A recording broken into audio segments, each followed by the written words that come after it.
നമസ്കാരം. ഇൻഫർമേഷൻ മീഡിയയുടെ പുതിയൊരു വീഡിയോസിലേക്ക് എല്ലാ കൂട്ടുകാർക്കും ഒരിക്കൽ കൂടി സ്വാഗതം. കഴിഞ്ഞ സർക്കാരിൻ്റെ അവസാന സമയത്ത് നൽകിയിരുന്ന സ്ത്രീ സുരക്ഷാ പെൻഷൻ സർക്കാർ നിർത്തലാക്കിയോ, സ്ത്രീകൾക്ക് മറ്റൊരു പദ്ധതി സർക്കാർ പ്രഖ്യാപിക്കുകയാണ്. എന്താണ് ആ പദ്ധതി എന്നതിനെക്കുറിച്ചുമെല്ലാം വളരെ വിശദമായി നോക്കാം. അതിനു മുന്നോടിയായി ഇൻഫർമേഷൻ മീഡിയയുടെ വീഡിയോസ് നിങ്ങൾ ആദ്യമായിട്ടാണ് ഇപ്പോൾ കാണുന്നതെങ്കിൽ ഇപ്പോൾ തന്നെ ചാനൽ സബ്സ്ക്രൈബ് ചെയ്ത് വെക്കുക. നമ്മുടെ ഈ ചാനലിൽ ഒരു തരത്തിലുള്ള മതപരമായ കാര്യങ്ങൾ, രാഷ്ട്രീയപരമായ കാര്യങ്ങളിലൊന്നും വരുന്നതല്ല. ഗവൺമെൻറ്റിൽ നിന്ന് ലഭിക്കുന്ന സേവനങ്ങൾ, ആനുകൂല്യങ്ങൾ, അറിയിപ്പുകൾ എന്നിവയെക്കുറിച്ച് മാത്രമായിരിക്കും വീഡിയോസുകൾ വരുന്നത്. ശ്രദ്ധിക്കുക, ഗവൺമെൻറ് സേവനങ്ങളും അറിയിപ്പുകളും എപ്പോൾ വേണമെങ്കിലും പുതിയ മാറ്റങ്ങൾ വരാം. നിങ്ങൾക്ക് ഏറ്റവും പുതിയ അറിയിപ്പുകൾ ലഭിക്കാൻ ഇപ്പോൾ തന്നെ ചാനൽ സബ്സ്ക്രൈബ് ചെയ്ത് മറ്റു കൂട്ടുകാരിലേക്ക് ഷെയർ ചെയ്ത് കൊടുക്കുക. അതുപോലെ തന്നെ ഫേസ്ബുക്കിലാണ് വീഡിയോ കാണുന്നതെങ്കിൽ ചാനലൊന്ന് ഫോളോ ചെയ്ത് ലൈക്ക് ചെയ്ത് മറ്റു കൂട്ടുകാരിലേക്ക് ഷെയർ ചെയ്ത് കൊടുക്കുക. 35 വയസ്സ് മുതൽ 60 വയസ്സുള്ള സ്ത്രീകൾക്കായിരുന്നു കഴിഞ്ഞ സർക്കാർ പെൻഷൻ പ്രഖ്യാപിച്ചത്. മാസം 1000 രൂപയുടെ പെൻഷനാണ് പ്രഖ്യാപിച്ചിരുന്നത്.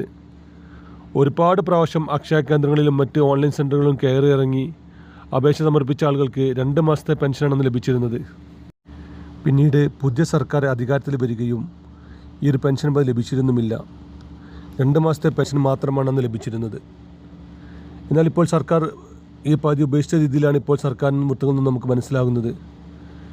കഴിഞ്ഞ സർക്കാരിൻ്റെ അവസാന സമയത്ത് നൽകിയിരുന്ന ഈ പദ്ധതി തന്നെ ഒരുപാട് അനർഹമായ ആളുകൾ കയറിക്കൂടിയിട്ടുണ്ടെന്ന് മുഖ്യമന്ത്രി നിയമസഭയിൽ അറിയിച്ചിരുന്നു. അതുപോലെ തന്നെ ഇന്ന് മന്ത്രി ബിന്ദുകൃഷ്ണ ഇക്കാൻ തന്നെയാണ് സൂചിപ്പിച്ചിട്ടുള്ളത്. പുതിയ സർക്കാർ അധികാരത്തിൽ വന്നതിന് ശേഷം ഈ ഒരു പെൻഷൻ ലഭിച്ചിരുന്നില്ല. എന്നാൽ സ്ത്രീകൾക്ക് മറ്റൊരു പദ്ധതിയുമായി സർക്കാർ വരുമെന്നാണ് ഇപ്പോൾ സർക്കാർ പറയുന്നത്. മാസം 1000 രൂപയുടെ പെൻഷൻ പദ്ധതിക്ക് പകരം മറ്റു രീതിയിലുള്ള ഒരു പെൻഷൻ പദ്ധതിയോ അതില്ലെങ്കിൽ സ്ത്രീകൾക്ക് മൊത്തമായി ലഭിക്കുന്ന മറ്റെന്തെങ്കിലും ആനുകൂല്യങ്ങൾ ലഭിക്കുന്ന രീതിയിലായിരിക്കും പുതിയ പദ്ധതി വരിക എന്നാണ് ഇപ്പോൾ സർക്കാർ വൃത്തങ്ങൾ സൂചിപ്പിക്കുന്നത്. നമുക്കറിയാം, ഇപ്പോൾ തന്നെ സ്ത്രീകൾക്ക് KSRTCയിൽ സൗജന്യ യാത്ര സർക്കാർ പ്രഖ്യാപിച്ചിട്ടുണ്ട്. ഒരു മാസത്തോളമായി ഇപ്പോൾ അത് നല്ല രീതിയിൽ മുന്നോട്ട് പോകുന്നുമുണ്ട്. എന്നാൽ KSRTC ബസ്സിൽ കൂടുതലായും ഗവൺമെൻറ് ഉദ്യോഗസ്ഥരും മറ്റാളുകളുമാണ് സ്ഥിരമായി യാത്ര ചെയ്യുന്നതെന്നും സാധാരണ ജനങ്ങൾക്ക് അല്ലെങ്കിൽ സാധാരണ സ്ത്രീകൾക്ക് ഉപയോഗപ്രദമായ സ്ത്രീ സുരക്ഷാ പെൻഷൻ പദ്ധതി പോലത്തെ മറ്റൊരു പദ്ധതി കൂടി വരണമെന്നാണ് ഇപ്പോൾ മറ്റ് മഹിളാ സംഘടനകളും മറ്റാളുകളും സർക്കാരിനോട് അപേക്ഷിച്ചിട്ടുള്ളത്. ഏതായാലും കാത്തിരിക്കാം സർക്കാരിൻ്റെ പുതിയ പദ്ധതി എന്താണെന്നുള്ളതും അതുപോലെ തന്നെ മറ്റു കാര്യങ്ങളെക്കുറിച്ചും കാത്തിരിക്കാം.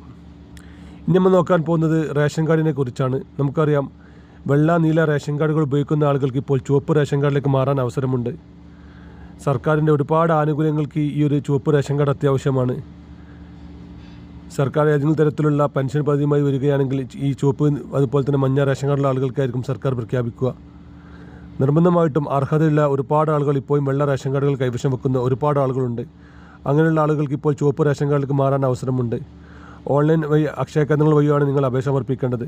അപേക്ഷ സമർപ്പിച്ചു കഴിഞ്ഞാൽ നിങ്ങൾ വീടിൻ്റെ അളവടക്കമുള്ള എല്ലാ കാര്യങ്ങളും അപേക്ഷ കൂടെ തന്നെ വെച്ച് കഴിഞ്ഞാൽ പെട്ടെന്ന് തന്നെ നിങ്ങൾക്ക് അപ്രൂവൽ ആവുകയും ചെയ്യുന്നുണ്ട്. വീഡിയോ ഇഷ്ടപ്പെട്ടെന്ന് കരുതുന്നു. ഇതുപോലെ ചെറിയ ഇൻഫർമേഷൻ വീഡിയോകൾക്ക് ഇപ്പോൾ തന്നെ ചാനൽ ഫോളോ ചെയ്ത് മറ്റു കൂട്ടുകാർക്ക് ഷെയർ ചെയ്ത് കൊടുക്കുക. ഇനി ഒരു പുതിയ വീഡിയോസുമായി കാണാം. അതുവരേക്കും എല്ലാ കൂട്ടുകാർക്കും നന്ദി, നമസ്കാരം.